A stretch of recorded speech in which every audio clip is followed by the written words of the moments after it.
Antônio Carlos Costa é fundador da ONG Rio de Paz, instituição filiada ao Departamento de Informação Pública da ONU, a qual promove ações voltadas para a redução das violações dos direitos humanos. Jornalista, teólogo, pastor da Igreja Presbiteriana da Barra, Rio de Janeiro. É mestre em História do Cristianismo pelo Centro de Pós-Graduação Andrew Jumper e doutorado em Teologia pela Faculté Jean Calvin em Aix-en-Provence, na França. É casado com Adriane e pai de 3 filhos, Pedro, Mateus e Alissa. Com vocês, Antônio Carlos Costa.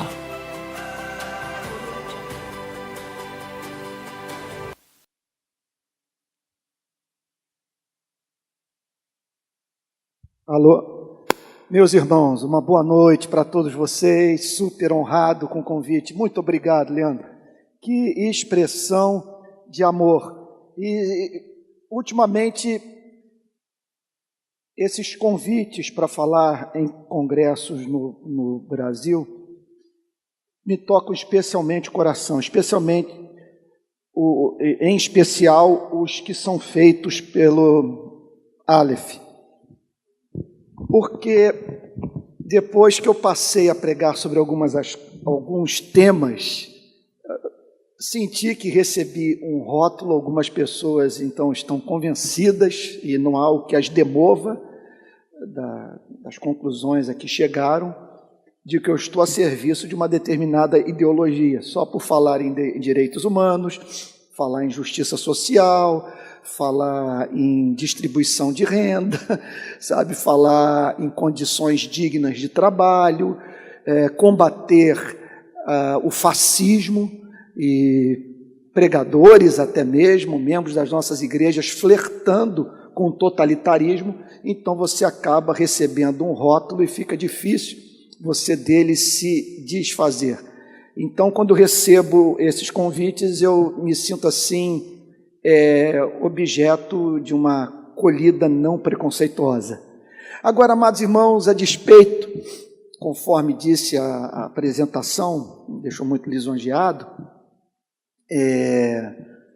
a despeito de estar profundamente envolvido com a causa dos direitos humanos e a luta contra a injustiça social no nosso país, trabalhando em favela. Nesse momento, estamos plantando uma igreja na favela do Jacarezinho. Agora, interessante, né?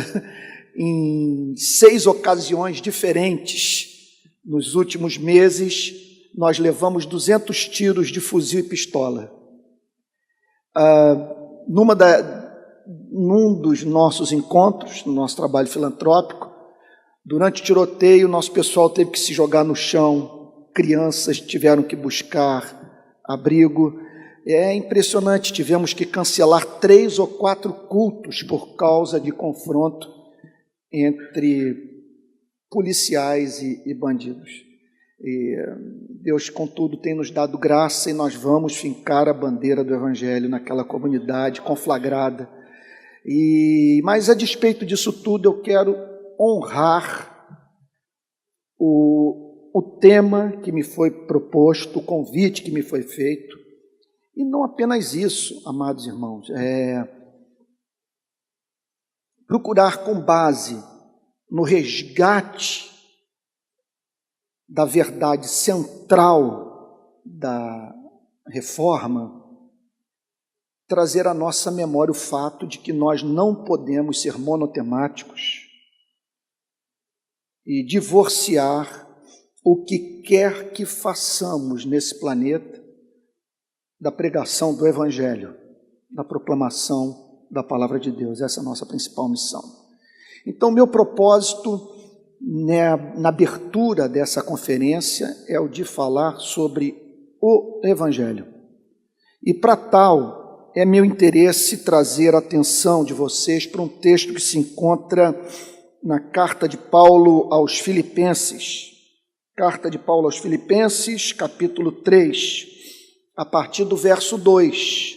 O esboço dessa mensagem pode ser encontrado no livro que foi lançado recentemente pela Mundo Cristão. Só que eu não me lembro qual foi o autor que disse isso. Uma vez perguntaram a um pregador, não sei se foi George Whitefield, eu acho que foi George Whitefield, se poderiam publicar os sermões dele escritos, ao que ele respondeu: podem, mas ninguém vai ver os relâmpagos e os trovões, que você só pode perceber na mensagem oral, nesse tipo de comunicação que nós vamos ter nessa noite. Então vamos lá, gente. Carta de Paulo aos Filipenses, capítulo 3, versículo 2. Vamos orar? Pai Santo, nós bendizemos o Teu nome, porque Tu és Deus que por misericórdia e graça nos absolves das falhas que nos são ocultas. Nós te agradecemos, Senhor, porque apesar de não termos acesso a todas as informações da nossa vida, apesar de pessoas detectarem em nós pecados que não conseguimos observar, apesar de não sermos capazes de enumerar as nossas iniquidades, apesar de inconscientemente ferirmos pessoas e não vivermos para a glória do Teu nome, Tu nos abençoas, Tu ouves a nossa oração, e quando a Tua palavra nos causa agonia de alma, Tu nos apresentas o remédio, o bálsamo, o refrigério que se chama Jesus Cristo. Senhor, nós rogamos a Ti que por força das promessas contidas na aliança da graça, por causa da Tua fidelidade ao pacto que firmamos contigo, Tu perdoes nessa noite as nossas ofensas. E de modo surpreendente, rogamos a Ti que Tu envies o Teu Espírito, concedendo-nos rara capacidade de entender a Tua palavra e divisar a sua beleza. Rogamos a Ti que sejamos assistidos de uma forma tão especial nessa noite pelo Teu Espírito, que ao término dessa mensagem expositiva, possamos estar mais bem preparados para pregar o Evangelho, Senhor. Tudo o que nós pedimos é que Tu nos concedas nessa noite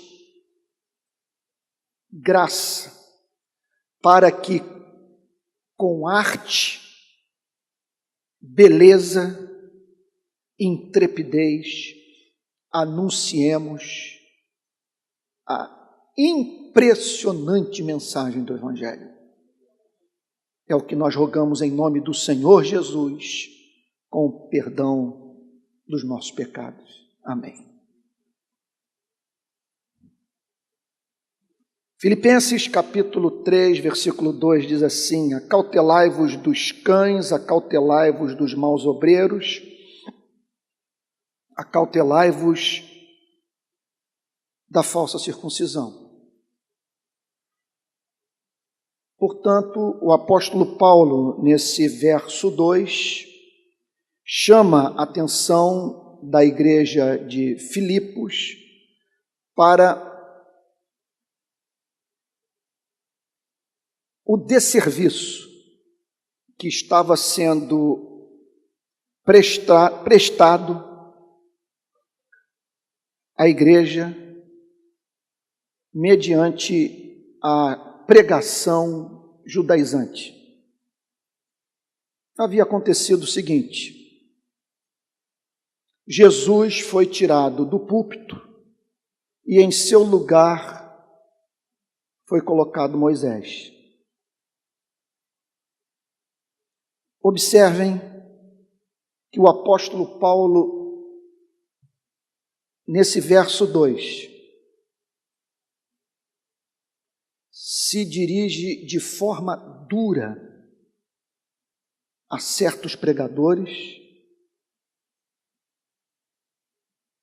não em razão deles estarem levando as irmãs da igreja para a cama, não em razão deles estarem desviando os recursos da igreja para suas contas bancárias, não em razão deles estarem parando o culto a fim de candidatos a cargos públicos fazerem sua campanha.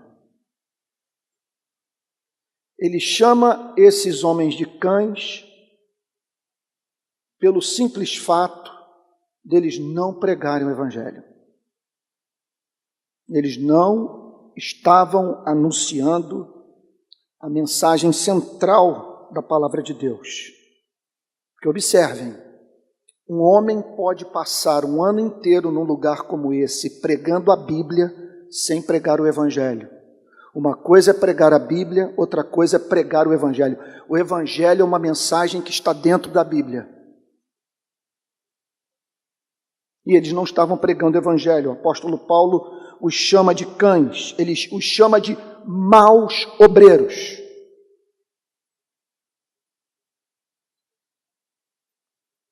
Por que maus obreiros?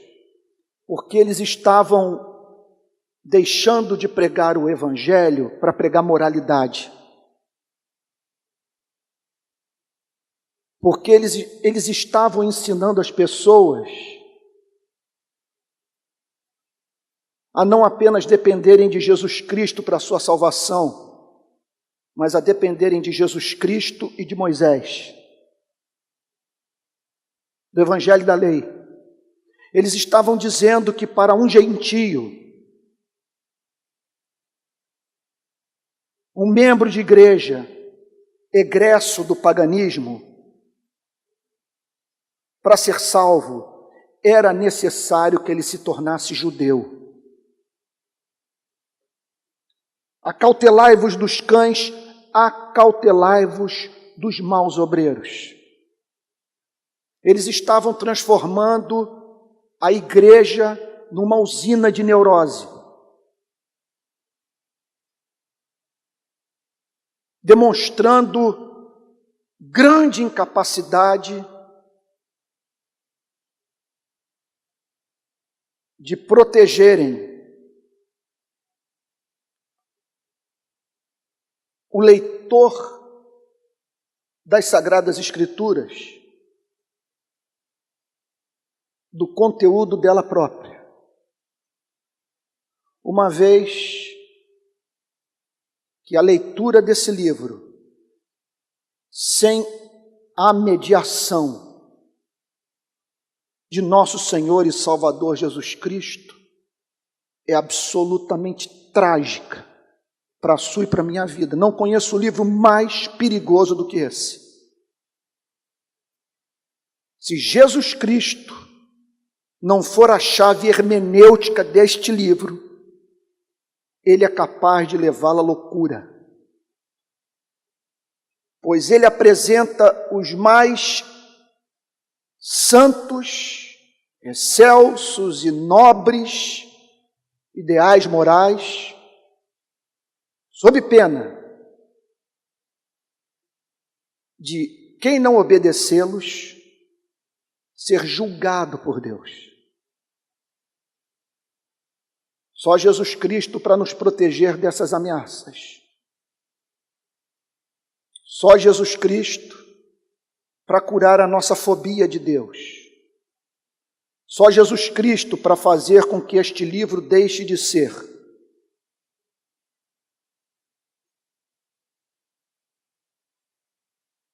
a expressão das exigências de um senhor severo para os seus escravos, para se transformar na carta de amor do pai para os seus filhos. Portanto, ninguém lida impunemente com uma figura que desempenha na igreja o papel que um homem como eu desempenha.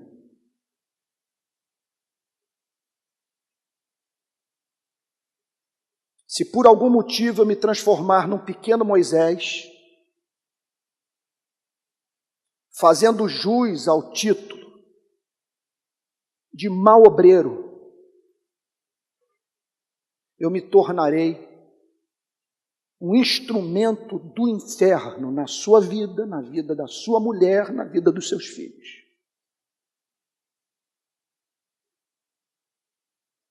E por que o apóstolo Paulo os chama de cães, os chama de maus obreiros? Porque esses homens eram proclamadores da falsa circuncisão. Eles diziam que para um gentio entrar no reino dos céus era necessário que ele fosse circuncidado. Portanto, tratava-se de pregador fixado em exterioridade.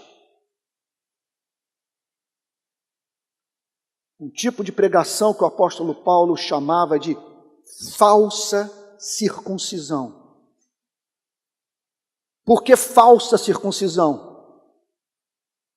Porque só representava a retirada de um pedaço de pele do corpo humano. Porque não atingia o espírito. Porque não pacificava a mente. Porque deixava o portador de uma consciência perturbada diante do Monte Sinai pegando fogo.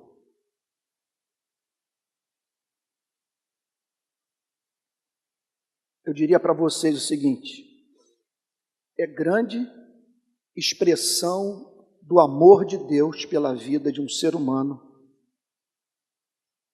botar em seu caminho um pregador cheio do Espírito Santo e hábil para proclamar a cruz. No versículo 3, o apóstolo Paulo descreve o sentido da verdadeira circuncisão. Porque nós é que somos a circuncisão. Nós quem?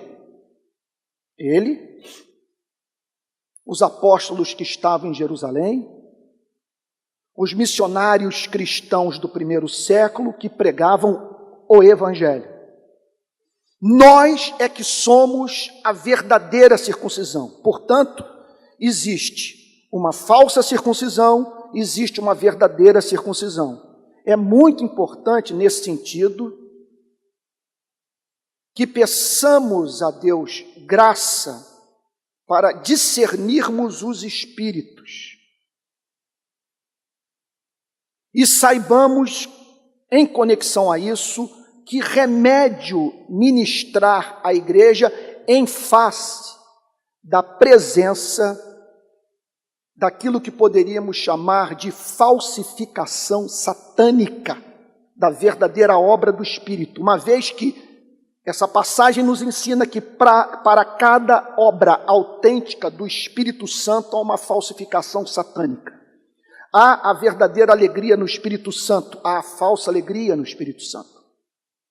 Há a verdadeira segurança de salvação, há a falsa segurança de salvação.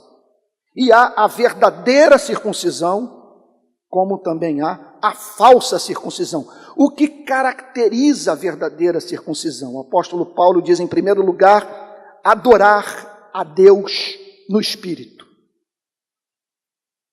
Essa é a primeira manifestação, o sinal mais evidente de que o Espírito Santo deixou uma cicatriz no seu coração. Que a navalha do Espírito passou na sua alma, marcou sua vida. Adorar a Deus no Espírito. Que significa, portanto, uma relação com o Criador movida por aquele Espírito que foi derramado por Jesus Cristo sobre a igreja, com o propósito de glorificar a Cristo. Aquele Espírito que nos leva a deixarmos de nos relacionar com Deus, a fim de nos relacionarmos com o Pai, porque Pai é o nome cristão para Deus. O Espírito que nos faz confiar mais na misericórdia de Deus do que na nossa inocência. Essa é a verdadeira circuncisão. É a adoração a Deus no Espírito do Evangelho. Na verdade para a qual o Espírito Santo move o verdadeiro convertido. E quando tal acontece, essa pessoa se vê diante de um ser tão majestoso, tão doce, tão leal, tão amigo, tão misericordioso, tão descomplicado, que ela é apanhada em adoração, fazendo poesia, fazendo salmo. Essa é a verdadeira circuncisão. Contemplar a Deus na beleza da sua santidade. Veja só, há uma diferença muito grande entre você se enamorar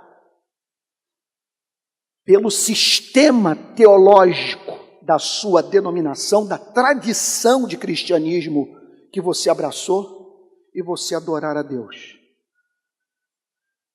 O apóstolo Paulo está dizendo que a verdadeira regeneração tem como característica o encanto, a perplexidade.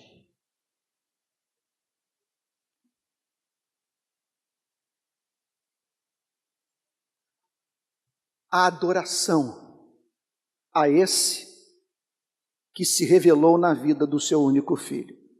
Nós é que se somos a verdadeira circuncisão, nós que adoramos a Deus no Espírito e nos gloriamos em Cristo. E nos exaltamos em Cristo, e nos gabamos em Cristo, e sentimos felicidade em Cristo. E dependemos da nossa salvação, da obra sacrificial, vicária, substitutiva de Cristo. E nos gloriamos no Messias, não em Moisés. Nos gloriamos na cruz. Essa é a verdadeira circuncisão. Esse é o verdadeiro sinal que o Espírito Santo está operando numa igreja. Homens e mulheres serem encontrados, fundamentando sua autoestima, sua esperança, sua certeza de salvação em Cristo, fazendo ousadas afirmações sobre si mesmos, tais como Filho de Deus, Templo do Altíssimo, Noiva do Cordeiro, em razão da obra sacrificial de nosso Senhor e Salvador Jesus Cristo. O que o apóstolo Paulo está dizendo é que onde quer que o poder regenerador esteja operando numa igreja, ali você encontrará homens e mulheres estribando sua esperança de redenção em Cristo e em Cristo somente. E por fim, e não confiamos na carne. E desconfiamos dos feitos do corpo.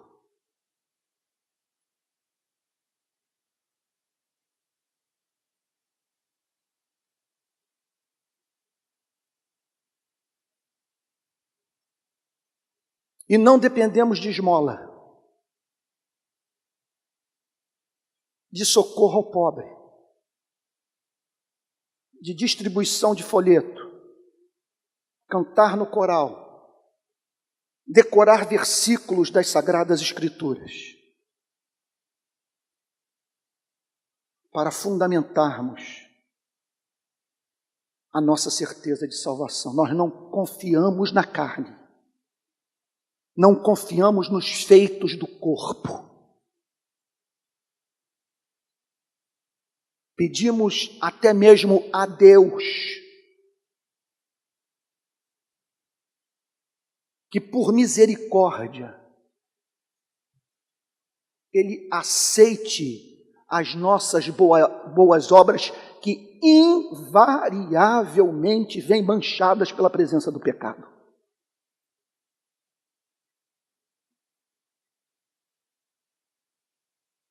Essa é a circuncisão. Esse é o talho. Essa é a marca indelével. Essa é a cicatriz. Veja só, não é orar muito. Os fariseus oravam muito, os demônios são encontrados na Bíblia, orando com fervor e mais temor do que a maioria de nós. Senhor, permita-nos entrar nessa manada de porcos. Certamente, a regeneração deságua numa vida de oração. Mas essa é uma disciplina espiritual que, quando divorciada dos demais frutos do Espírito Santo, ou do fruto do Espírito Santo, ou das demais manifestações graciosas do Espírito Santo, não assegura a nenhum filho de Adão a sua participação na aliança da graça. Os fariseus jejuavam 2 vezes por semana. Conhecer teologia.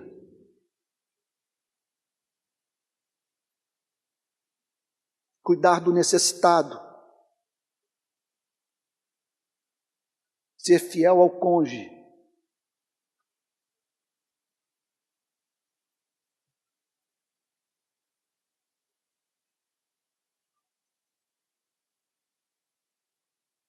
Todas essas obras espantosas são apresentadas na Bíblia como areia movediça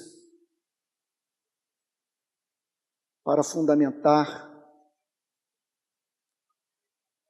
a nossa esperança de vida eterna. E não confiamos na carne. E não depositamos a nossa esperança nos feitos do corpo. Agora, observe o que ele diz em seguida. Bem que eu poderia confiar também na carne. Aqui, ele começa a se desconstruir. Ele pega aquilo que poderia ser usado por ele. Veja só. Para ter ascensão espiritual sobre a igreja e desconstrói. Isso é uma coisa muito interessante. Vocês observem que no verso anterior, portanto, ele havia dito que os sinais inconfundíveis, retomando o pensamento, da manifestação da graça divina no coração de um ser humano, são adoração a Deus no Espírito, confiança radical no sacrifício de Cristo, a ponto do crente ser encontrado se gloriando em Cristo, fundamentando sua esperança em Cristo e desconfiando da carne, e não precisando dos feitos, tais como dar corpo para ser queimado por causa de uma causa, distribuir todos os bens entre os pobres, obras raras de se encontrar entre os seres humanos, mas que, segundo 1 Coríntios capítulo 13, se não vierem acompanhadas do amor que é fruto da regeneração, nada representam. Estes sinais, sim, são inconfundíveis. Adorar a Deus no Espírito, se gloriar em Jesus Cristo e não fundamentar, repito, a esperança de salvação na carne. Aí, a partir do verso 4, o apóstolo Paulo passa a se desconstruir. Bem que eu poderia confiar também na carne. E o que ele está dizendo é o seguinte: pela teologia que esses homens estão pregando,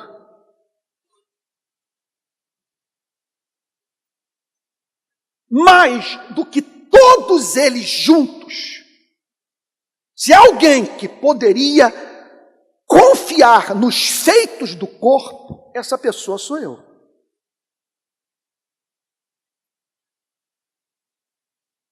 Nenhum deles é capaz de competir comigo em termos de obsessão de ganhar o amor de Deus. Eu sempre trabalhei duro para me sentir amado.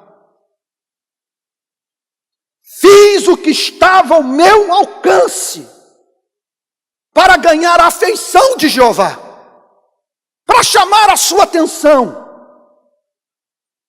para fazê-lo se compadecer de mim.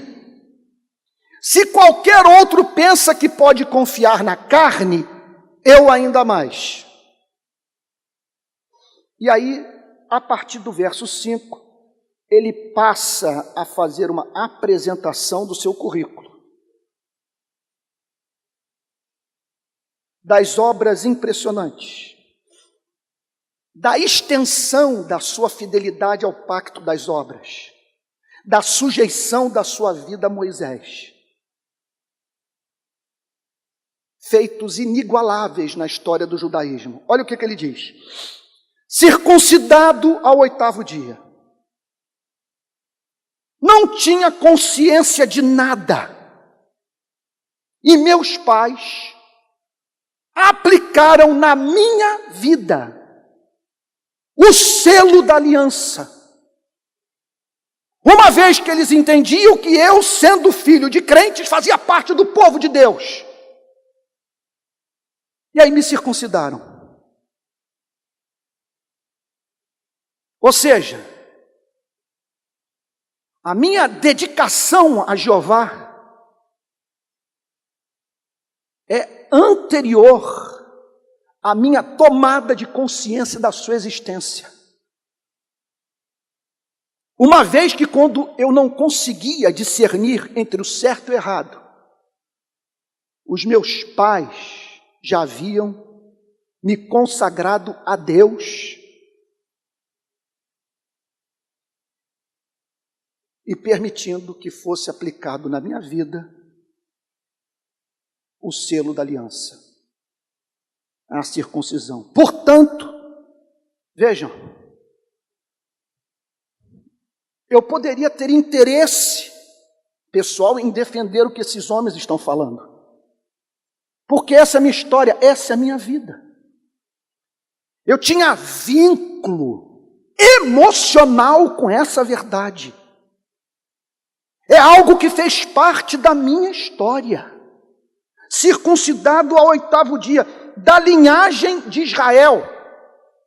Ou seja, eu sou descendente de hebreus, eu faço parte do povo da aliança, daquela nação, entre muitas, que foi exclusivamente eleita por Deus, para Deus a ela se revelar, como não se revelou a nenhum outro povo da terra.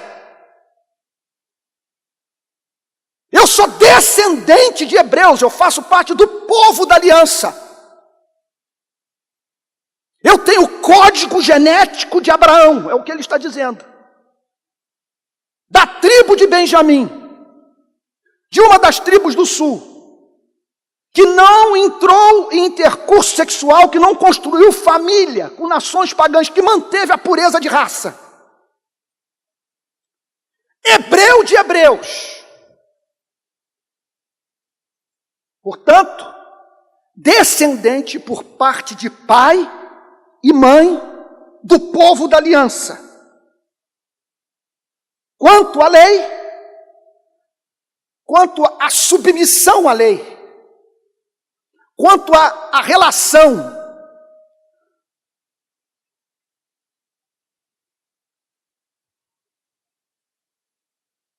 obcecada com a lei, quanto ao desejo de cumprir os mandamentos para conquistar o coração do Criador, membro da seita mais radical do judaísmo. Nenhuma podia competir com a nossa. Até hoje, ele podia dizer isso.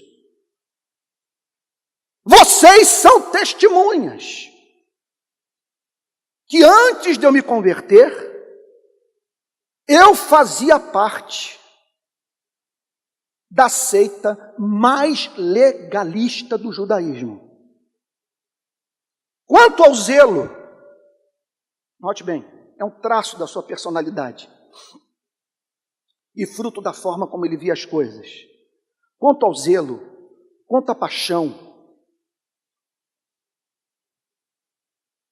quanto à luta pela manutenção da pureza doutrinária e moral do povo hebreu, perseguidor da igreja. No meu zelo, na minha paixão, no meu temor, no meu receio que Deus julgasse a Israel por causa de uma nova desobediência, quando eu identifiquei Jesus como falso profeta e o cristianismo como uma seita do judaísmo, tratei de trabalhar duro para extirpar o cristianismo da face da terra. Quanto ao zelo, perseguidor da igreja. Quanto à justiça que há na lei, quanto àquela justiça que a lei promete para quem a cumpre, irrepreensível. Com isso ele está dizendo a seguinte coisa: do ponto de vista comportamental, jamais me tornei digno de ser repreendido por alguém. Essas pessoas só não podiam entrar na minha cabeça e ter uma ideia das minhas motivações, dos meus sentimentos, dos meus pensamentos. Mas do ponto de vista de exterioridades, irrepreensível.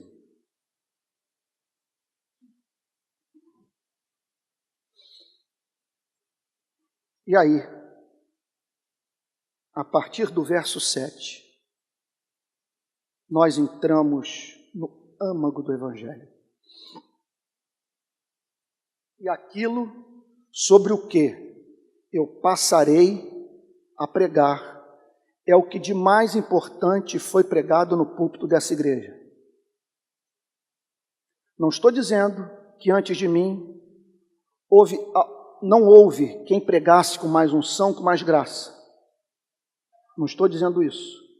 O que eu estou dizendo é que eu não consigo conceber tema que seja trazido para o púlpito dessa igreja ou de qualquer outra igreja mais importante do que aquele que eu passarei a tratar. Não há nada mais importante do que isso. A partir de agora, nós vamos ter contato com a essência do Evangelho. Mas, essa conjunção adversativa é central. Mas, aqui ele faz um contraponto com tudo aquilo que ele havia falado. O que para mim era lucro, vamos tentar entender isso. Mas o que para mim era lucro. Que lucro é esse? Aquilo que eu poderia lançar na minha contabilidade de façanhas morais. Aquilo que eu poderia apresentar a Deus como obra capaz de garantir a minha redenção. O que para mim era lucro. Aquilo que eu poderia considerar como meritório. Que poderia servir de contraponto aos meus pecados. O que para mim era lucro. O que poderia me dar, portanto, o direito de subir ao templo e dizer: graças te dou, porque não sou como esses demais pecadores. O que para mim era lucro. O que ele considerava como lucro? Fazer peregrinação a Jerusalém, ser circuncidado, decorar a Torá, conhecer teologia, cuidar dos pobres, dar esmola. O que para mim era lucro. Isso considerei perda. Note bem, o que para mim era lucro, eu passei a considerar como algo que me era prejudicial. Vocês estão entendendo o ponto? Aqui, o apóstolo Paulo está pregando no espírito da mensagem de Cristo, daquela que ele proclamou quando esteve entre nós. As meretrizes e os publicanos precedem os pastores, os presbíteros, os diáconos, os bispos, os apóstolos, os professores de escola dominical no reino dos céus. O que para mim era lucro, eu percebi, eu passei a considerar como perda, como algo que me era prejudicial, uma vez que todo esse histórico tornava-me impermeável à pregação do Evangelho. Enchia-me de justiça própria. Fazia com que eu dependesse mais de Moisés do que de Cristo. Tornava, portanto, a mensagem do Evangelho incompreensível para mim. O que para mim era lucro, eu considerei perda. Note que ele está falando de obras espantosas. Ele está falando de obras recomendáveis. Ele está falando daquilo que objetivamente Deus pede do homem na sua palavra. O que para mim era lucro, ser da descendência de Abraão, ser membro da família da aliança, ter sido circuncidado, jejuar 2 vezes por semana, conhecer a lei, tornar-se uma pessoa irrepreensível, não exposta à repreensão em razão do seu comportamento. O que para mim era lucro, eu passei a considerar perda por causa de Cristo. Meu Pai, que a partir de agora o Espírito Santo nos ajude a entender o que ele está querendo dizer com isso. Porque se nós não entendermos isso, nós vamos transformar um lugar como esse em escola de boas maneiras. Um lugar como esse vai se tornar mais parecido com uma sinagoga, com uma mesquita, do que com uma igreja. Você vai deixar de ser pastor do Evangelho para virar rabino ou imã. Esse ponto é central. O que para mim era lucro, eu considerei desgraça. Eu considerei alguma coisa que me privava de Cristo. O que para mim era lucro, eu considerei perda por causa de Cristo. Isso aqui é a linguagem de um amante. Eu não consigo ler uma passagem como essa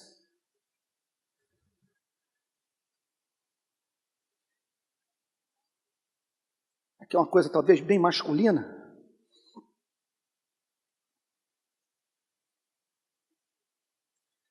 sem pensar no homem que se apaixonou por uma mulher. Um homem mal casado, frustrado, casado com uma mulher exigente, que frequentemente o fazia tomar consciência dos seus pecados, das suas contradições, das suas incoerências. E que de repente conheceu alguém doce, misericordioso,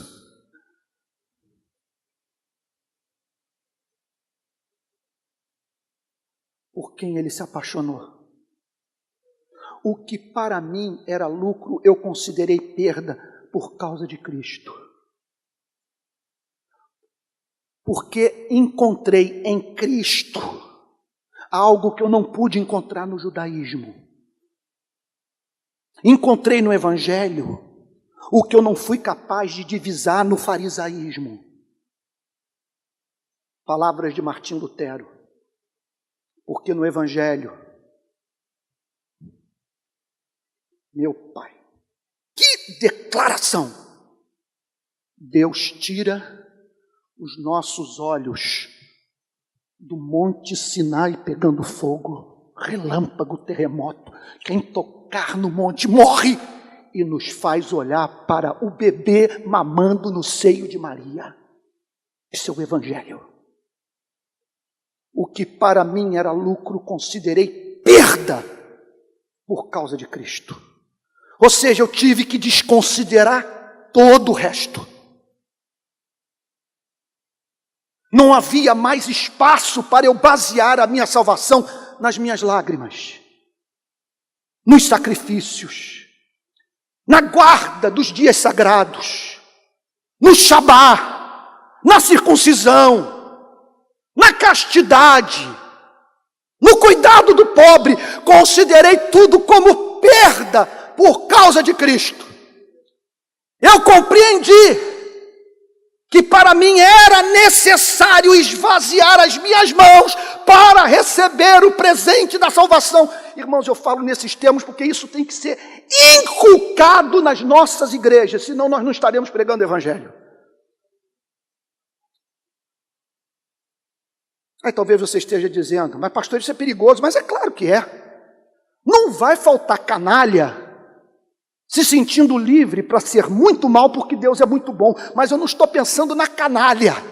Eu estou pensando no quebrantado de coração. Eu estou pensando naquele que foi moído pelos seus pecados. Eu estou pensando naquele que, se pudesse voltar para trás, teria feito novamente, de uma forma diferente do que fez.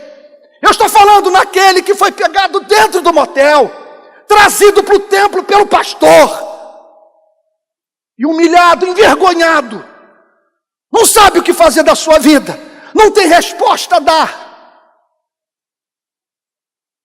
Eu estou falando para a cana quebrada, eu estou pensando na torcida que fumega, eu estou pensando naquele que bate no peito em agonia moral e diz: "Sê propício a mim, pecador". Esse é o meu foco. Pregar para aquele que tem sido ensinado pelo Pai, pregar para aquele que tem sido confrontado pela lei, pregar para aquele que foi esbofeteado, triturado, humilhado por Moisés, e apresentá-lo, ou apresentar a ele o Cordeiro de Deus que tira o pecado do mundo. Aquele que se interpôs entre o pastor, o presbítero, o teólogo e a mulher, botou o peito. Quem dentre vós estiver sem pecado, que seja o primeiro que lhe atire pedra. Agora, filha, onde estão os teus acusadores? Ninguém te condenou, nem eu tampouco te condeno. Agora vá e reconstrua a sua vida. Esse é o Cristo que Paulo conheceu.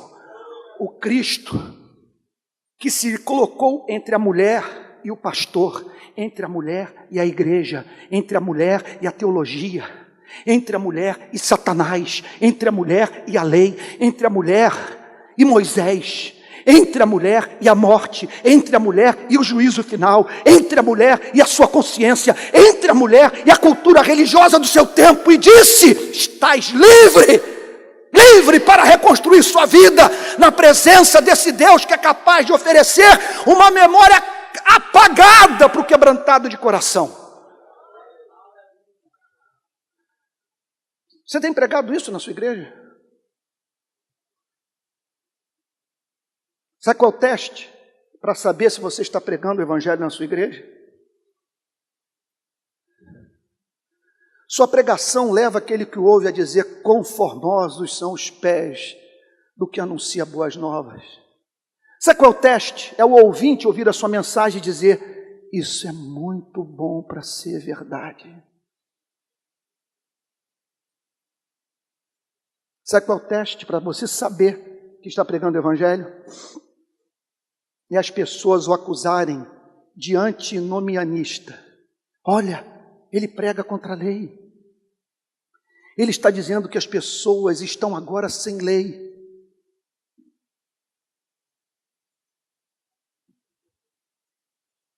E que se tropeçarem, nada as afastará do amor de Deus que está em Cristo.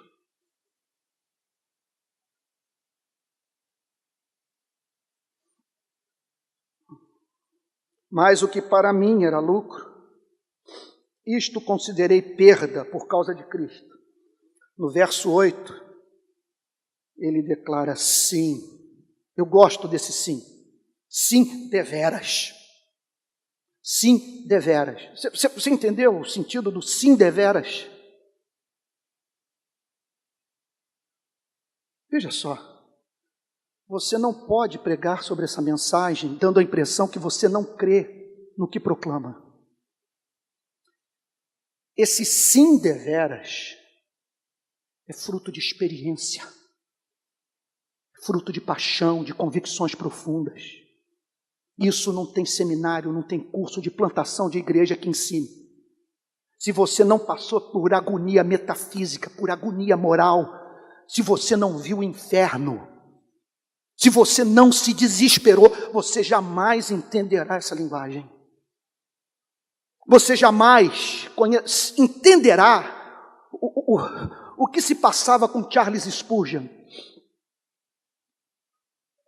que conta que após as suas pregações se sentia tão exausto que tudo que ele fazia era desabar sobre o seu assento na igreja. Essa mensagem queima o seu coração. O nome de Jesus é doce para você. O evangelho comove, é poesia. É a notícia mais estupenda que você já ouviu em toda a sua vida. Todos nós estamos profundamente identificados, que fazem parte desse movimento, com o cumprimento da missão integral no nosso país e no mundo. Esse cumprimento da missão integral no seu ministério é integral.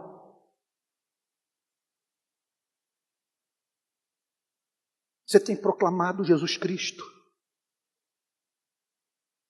Você tem obsessão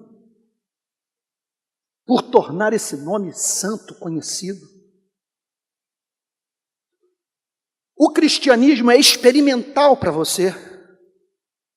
Você pode, portanto, dizer: sim, deveras!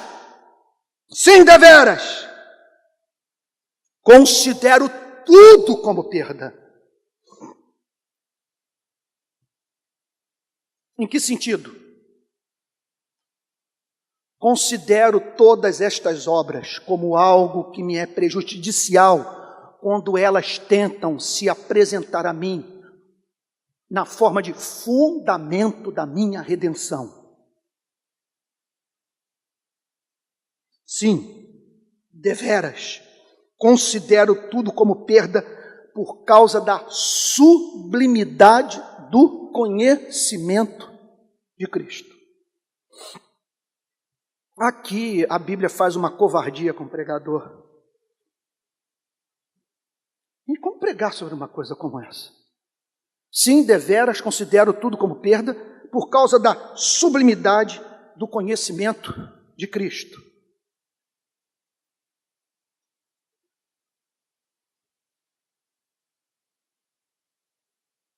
Que alguma coisa que alcançou a minha mente e que, devido à sua excelência, conquistou meu coração. Como diz Jonathan Edwards, é alguma coisa que faz com que o pobre, que não tem acesso a obras de apologética, que não saberia apresentar as evidências históricas, arqueológicas, da veracidade do cristianismo, esteja convencido no sertão do Rio Grande do Norte, no sertão da Paraíba, do Ceará, nas favelas do Rio de Janeiro, que Jesus Cristo é o Senhor, em razão da beleza dessa mensagem, que por conta da sua sublimidade, da evidência que sua origem é divina, o homem não poderia jamais inventar uma história de amor como essa. Ora, amados irmãos, este é um mundo que encontra-se em rebelião. Já falei para Deus. Tenho sido convidado no Brasil inteiro para falar sobre justiça social. Que Deus abrevie o meu tempo nesse mundo, se esse compromisso com a justiça social levar os da minha geração a perderem o fervor evangelístico. Porque não há como ter acesso a essas informações e não virar um homem bomba.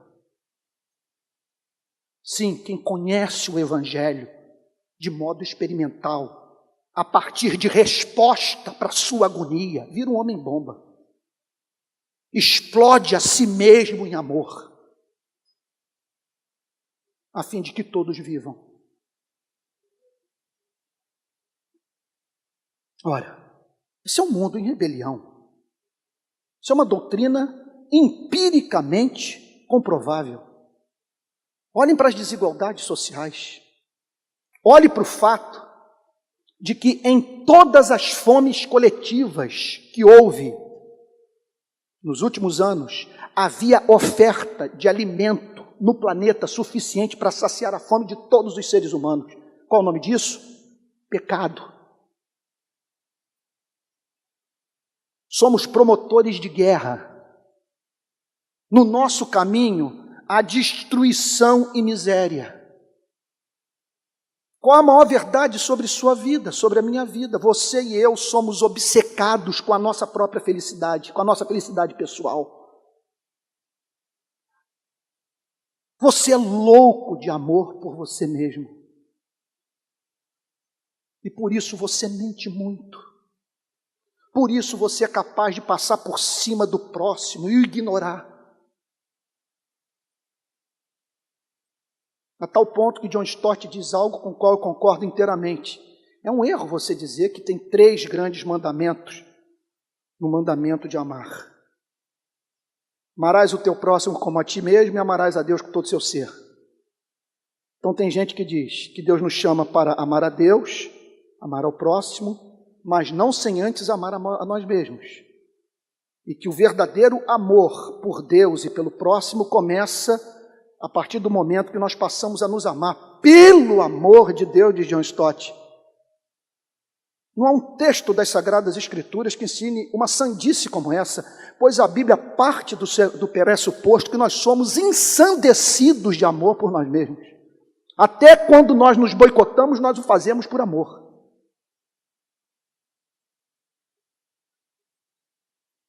Então esse é um mundo em rebelião.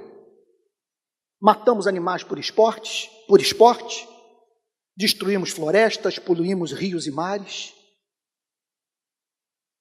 Depois de toda a agonia da Primeira e da Segunda Guerra Mundial, estamos falando em termos de uma terceira guerra. Não temos amor por Deus. Nascemos odiando a Deus. Não é da natureza humana amar o Criador. Esse é um mundo que se encontra, portanto, em rebelião. E que é considerado pecador por justos motivos, pois a Bíblia não nos apresenta um ser neurótico pedindo idiotices dos seres humanos. O que a Bíblia nos apresenta, Deus pedindo da humanidade, é amor. Justamente o que nós pedimos das pessoas com as quais nós nos relacionamos. E nós não conseguimos amar. Nós somos um fracasso no campo do amor. E aquele contra quem pecamos é o mesmo que, pelo poder da sua palavra, sustenta o nosso batimento cardíaco. Pecamos contra o Criador, mantenedor da nossa vida, absolutamente amável e que pede de nós aquilo que Ele mesmo vive, uma vida de amor. E o que é o Evangelho?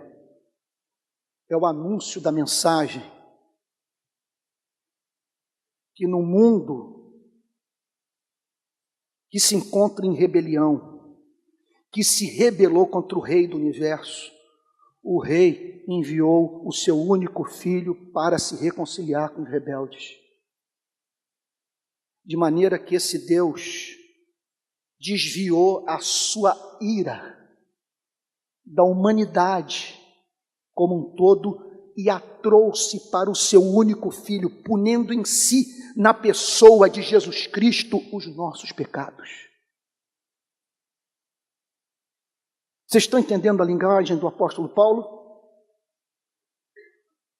Sim, deveras considero tudo como perda por causa da sublimidade do conhecimento de Cristo Jesus.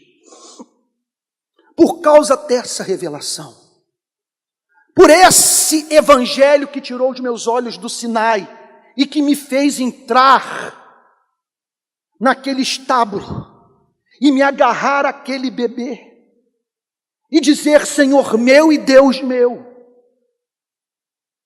Por causa desse Deus que enviou o seu único Filho, que na cruz declarou: está consumado. Da espécie humana cumpriu a lei e morreu no lugar dos rebeldes. Sim, deveras considero tudo como perda por causa da sublimidade do conhecimento de Cristo Jesus, o meu Senhor. Aquele diante de quem eu me curvo. Aquele diante de quem eu me submeto, é o meu Senhor.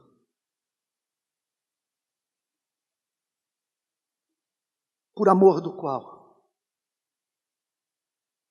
Por amor do qual? Esse é o nosso desafio. Como não transformar as nossas igrejas, repito, em usinas de neurose?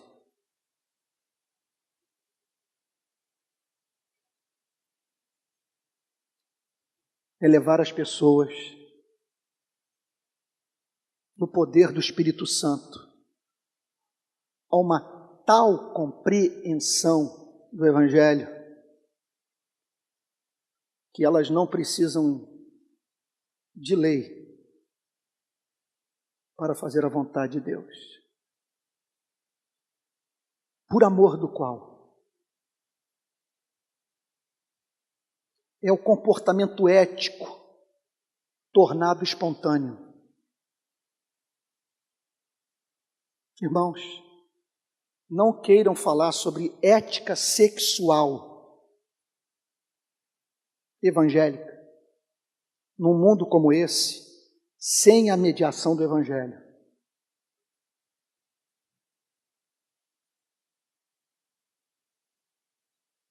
Por amor do qual? Não adianta essas cruzadas moralistas.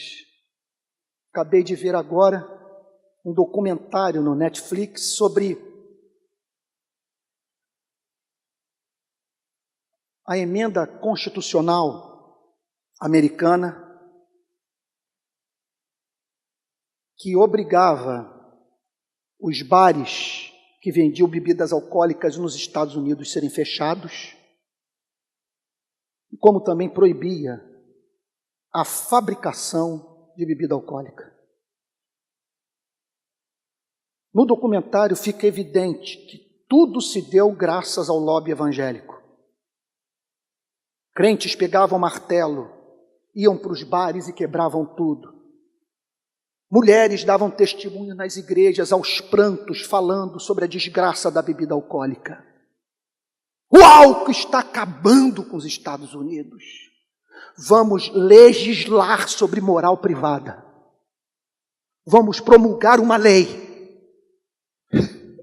Essa não é a linguagem da Bíblia. A Bíblia não nos leva a esperar do não cristão comportamento cristão. Não fomos levantados por Deus nesse planeta para pregar moralidade. Fomos levantados para pregar o Evangelho. Para que entre esse elemento de amor, por amor. Por amor! O Evangelho é proclamado. E essa pessoa não precisa mais de lei para amar. Foi o que eu disse esses dias numa reunião do BOP. Toda semana eu estou no BOP ensinando a Bíblia, a pedido dos próprios policiais. E esses dias eu tentei explicar esse conceito para eles. E peguei um policial e disse a seguinte coisa: tem alguém na sua vida que você julgue, que o ama muito? Ele pensou e disse: tem. O que você teme mais? Pecar contra o Estado ou pecar contra esse parente que você ama? Ele disse: não tenho a mínima dúvida. Pecar contra essa pessoa que tanto me ama, a qual eu amo também.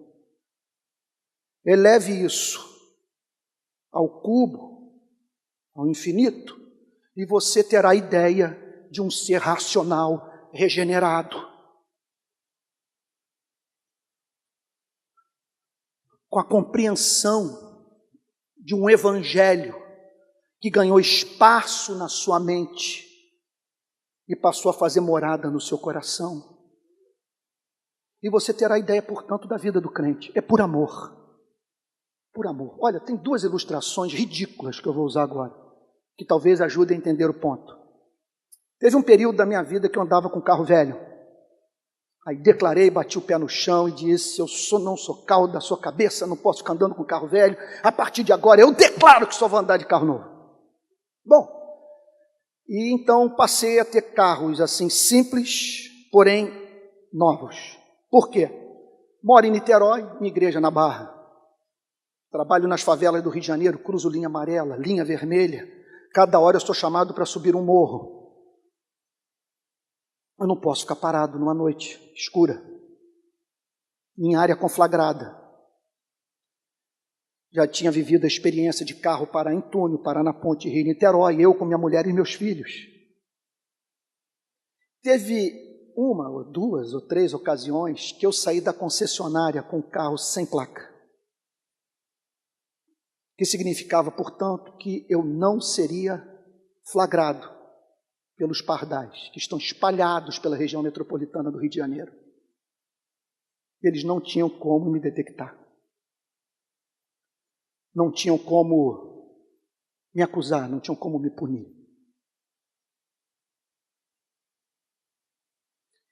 Embora eu seja uma pessoa com muita contradição na vida, eu senti, digo isso a vocês, um constrangimento de passar em alta velocidade pelos pardais, pelo simples fato de naqueles dias não ter placa no meu carro.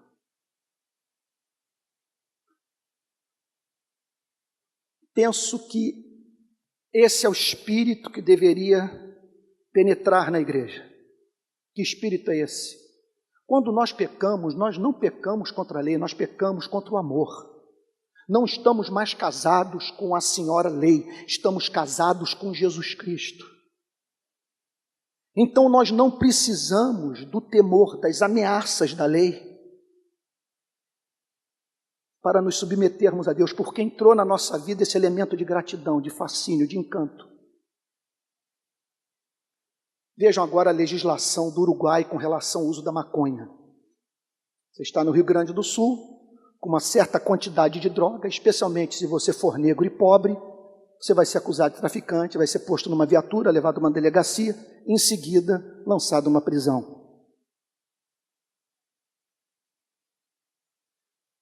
Agora, se você vai para o Uruguai, não tem nenhum problema você usar a droga.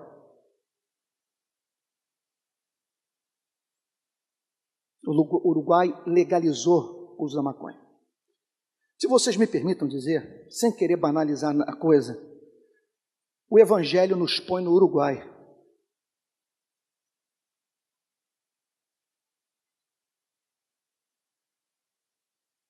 Ele morreu por mim.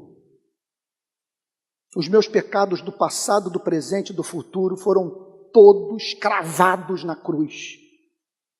Logo, já não sou eu quem vive, mas Cristo vive em mim, e esse viver que agora tenho na carne, vivo pela fé no Filho de Deus que me amou e a si mesmo se entregou por mim. Mas nem por isso eu me sinto livre para ser mal, porque Deus é bom. A Bíblia não representa mais para mim as ameaças de um Senhor severo, mas a carta de amor do Pai.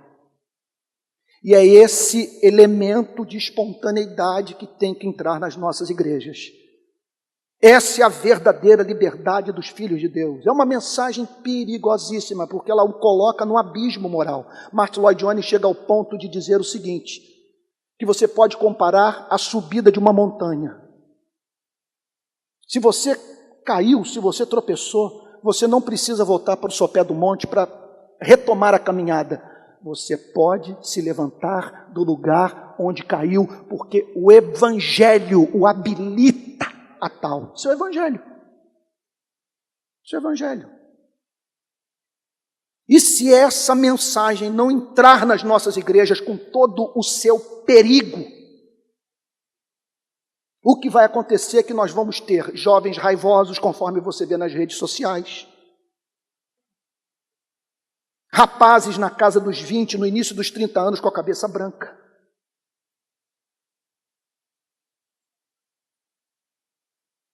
Gente em agonia.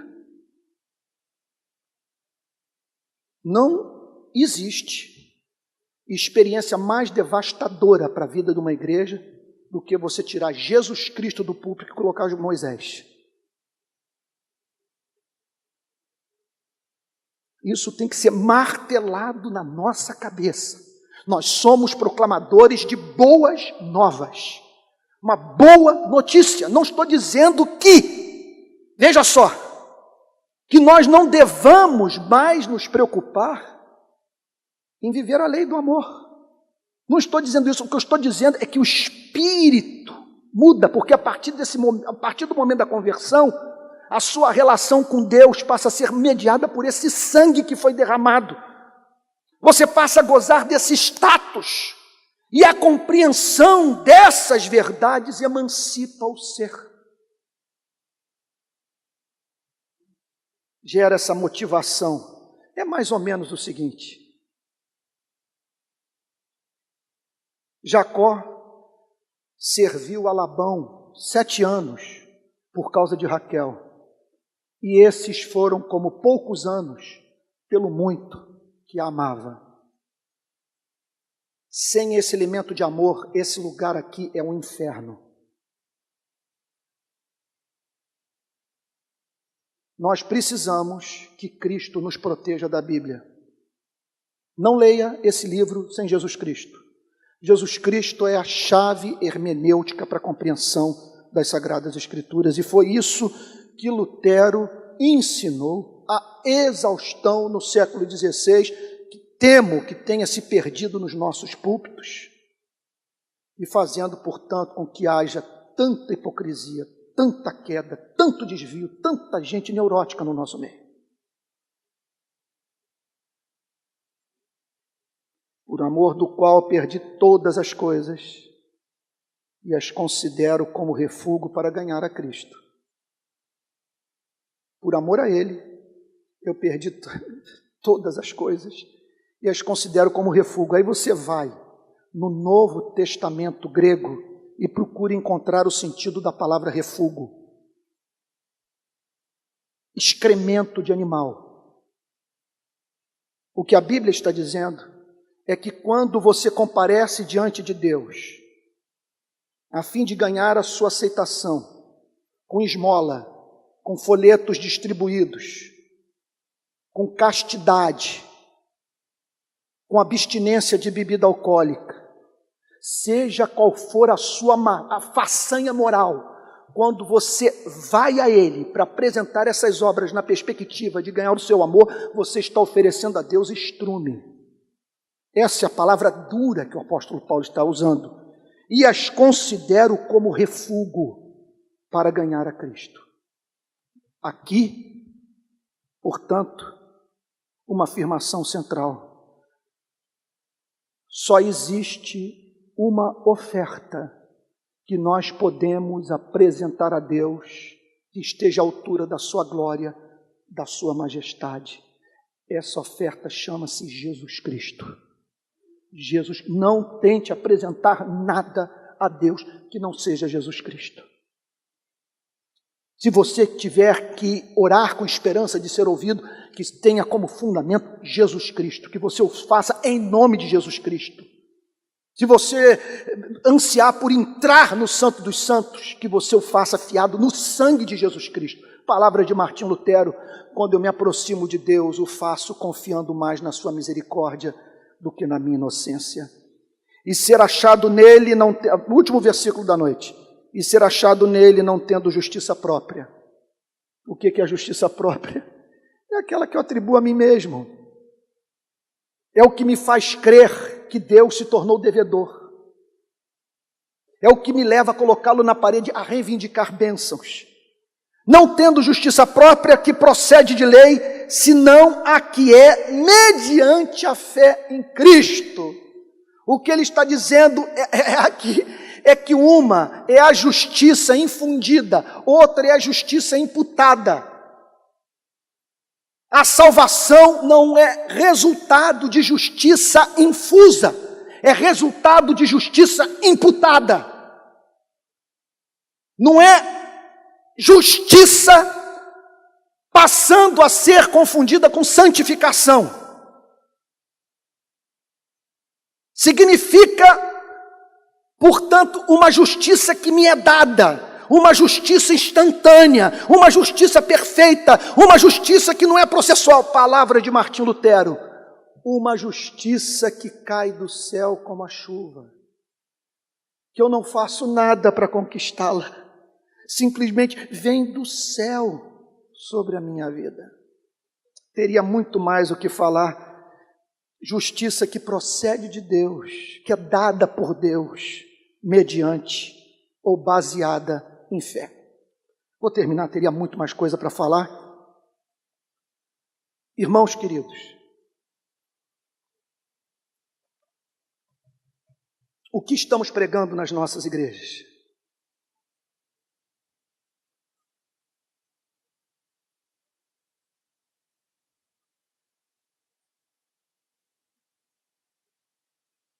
Eu temo que uma pessoa passe um ano inteiro frequentando uma igreja nossa sem conhecer o caminho que leva ao céu.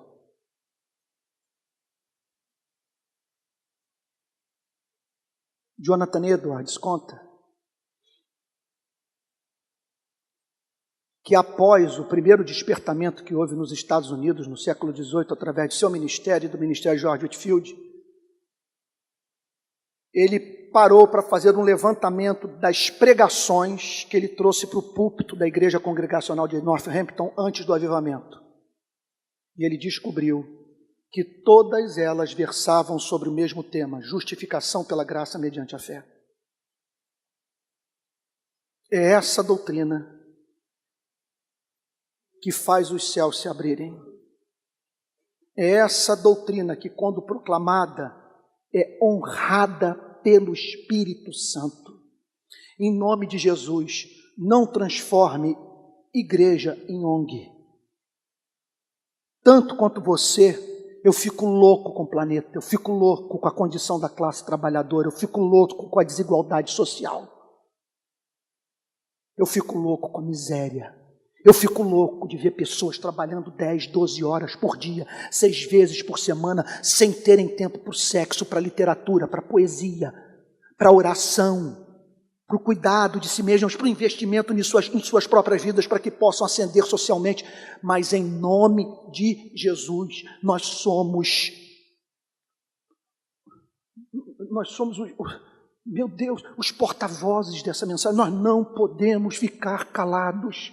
Ela tem que ser proclamada. Se eu estou fazendo manifestação de rua, se eu estou indo para a televisão, se eu estou subindo favela, se eu estou escrevendo artigo para o jornal, o que eu desejo é que de alguma forma isso exalte Jesus Cristo, isso torne Jesus Cristo conhecido. Cara, que você pregue o Evangelho na sua igreja, em nome de Jesus, que você fale sobre ética, mas no espírito do Evangelho. Amados irmãos, espero que ninguém saia daqui confuso quanto ao que eu estou tensionando proclamar. Não estou dizendo que ninguém deve se sentir no nosso meio. Repito, palavras de Thomas Brooks no livro Preciosos Remédios contra os Ardis de Satanás. Ser muito mal porque Deus é muito bom. Não estou ensinando isso. O que eu estou dizendo é que, pelas Sagradas Escrituras, não podemos esperar santificação na igreja sem a compreensão do Evangelho. Porque, como diz o apóstolo Paulo, a lei despertou em mim toda sorte de paixão. A lei me fez desejar o proibido. O Evangelho é que opera, é uma coisa por demais genial. Ele o emancipa da lei e no exato momento que o emancipa da lei, quebra o comportamento obsessivo, o comportamento neurótico, quebra a compulsão. E aí você passa a viver na liberdade dos filhos de Deus. Louvado, exaltado seja o nome do Senhor. Que coisa maravilhosa. E aí sai o medo, entra a gratidão. Sai o espírito servil, entra o espírito filial. E aí vem a alegria, vem as ações de graça. Lutero dizia o seguinte: olha, eu deixo a lei bater no meu corpo.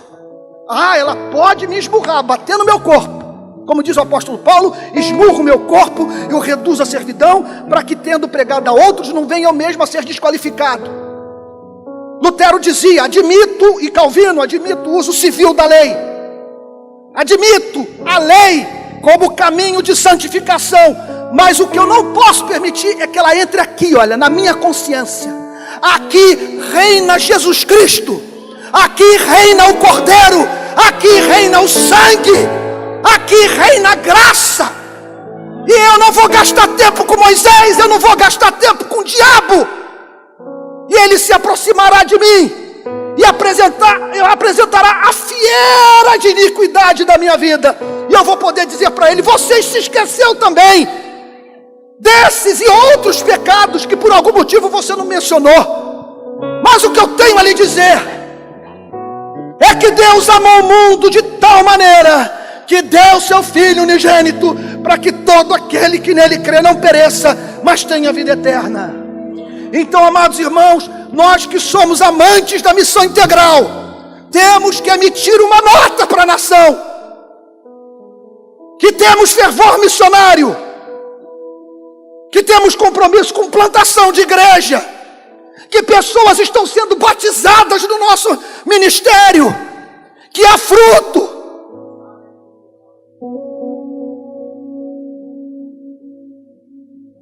Em nome de Jesus, o pecador não precisa tanto saber o que ele deve fazer. O que ele precisa é de poder para fazer o que ele não consegue. O Evangelho é o poder de Deus. Então, em vez de pregarmos moralidade, que saiamos pelo planeta proclamando Jesus Cristo, porque se o Filho nos libertar, verdadeiramente sereis livres. Então que os irmãos preguem o Evangelho. Os irmãos que estão aqui presentes são porta-vozes de uma teologia que o diabo se levantou ferozmente para atacar no nosso país. A única teologia que dá conta da América Latina. Uma teologia que nos faz arregaçar as mangas, ir para as favelas, ir para o sertão, ir para as comunidades ribeirinhas, e confrontar as autoridades públicas, e marchar pelas ruas, e dar pão para o faminto, e confrontar as estruturas do mal, e amar de modo político o homem, uma vez que é uma dimensão política no amor. E fazer parte, portanto, da nossa definição de santidade, o compromisso com a Declaração Universal dos Direitos Humanos, o compromisso com a libertação do homem integral.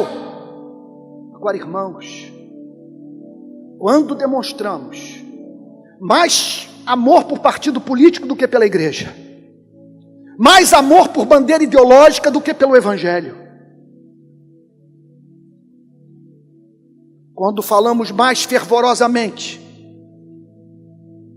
sobre os problemas que a humanidade enfrenta do que sobre Jesus Cristo morto e crucificado, nós estamos emitindo uma nota que ninguém entende.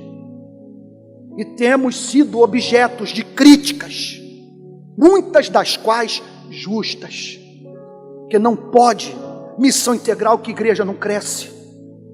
Missão integral que não há batismo com o Espírito Santo. Missão integral que não faz diferença para os povos islâmicos, para as áreas que não foram alcançadas ainda pelo Evangelho. Que Deus nos abençoe, amados irmãos. Que esse Evangelho nos fascine.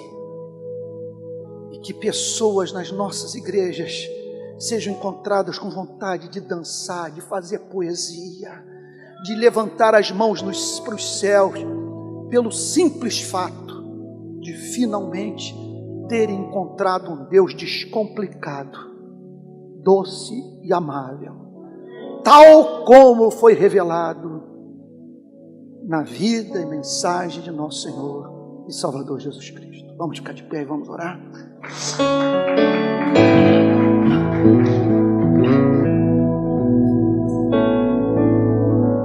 Bati muito em Moisés, né? O que eu posso fazer? A lei veio por Moisés. Estamos numa igreja pentecostal. Esse é o momento da gente dizer o mistério. Qual é o mistério? A lei veio por Moisés, mas a graça e a verdade vieram por Jesus Cristo. Ele é o Senhor do púlpito. Essa é a mensagem que fez pela humanidade o que o judaísmo não conseguiu fazer. Essa mensagem que cruzou oceanos. Essa mensagem que desceu para os vales, subiu montanhas, alcançou índios, pagãos, ricos e pobres, cultos e incultos. Essa mensagem impressionantemente adaptável a todas as culturas.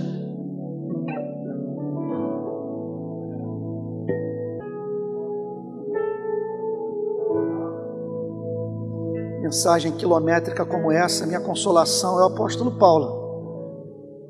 E olha que eu não vi aqui ninguém caindo no chão, dormindo.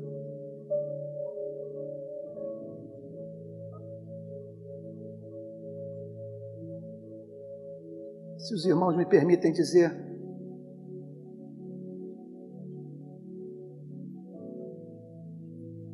quem está pregando aqui nessa noite é um atormentado.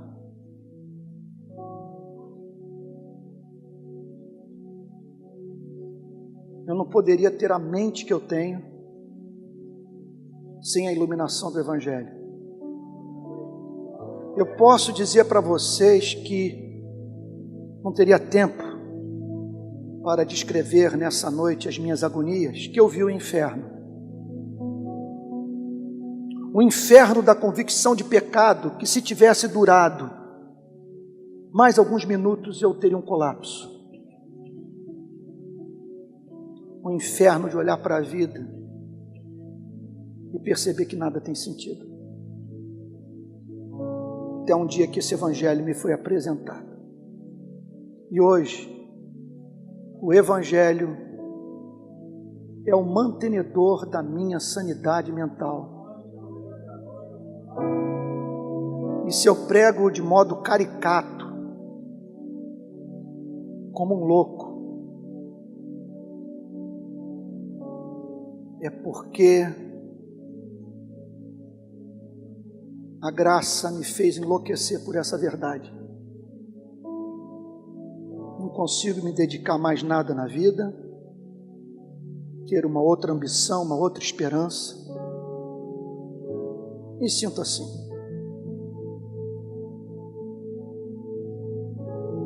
Para mim, o viver é Cristo e o morrer é lucro.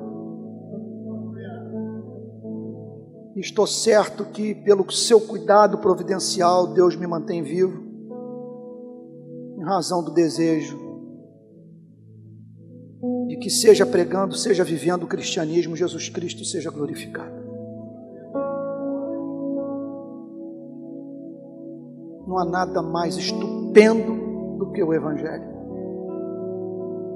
É a única resposta para o desespero humano, seja ele metafísico, seja ele moral. Que Deus nos dê graça, para que em nossas igrejas o Evangelho flua como um rio. Deus abençoe.